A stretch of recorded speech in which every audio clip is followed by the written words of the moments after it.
Good afternoon. Gagawa natin ng masarap na version yung ating pritong isda.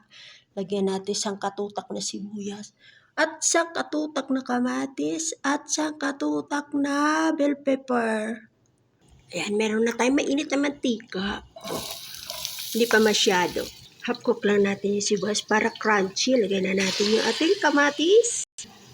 Ayan, kamatis sibuyas pa lang. Puno na yung ating kawali.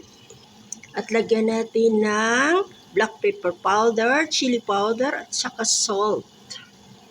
Lagay na natin ating bell pepper. At ilagay na natin yung ating fried fish. At lagyan natin ng konting tubig.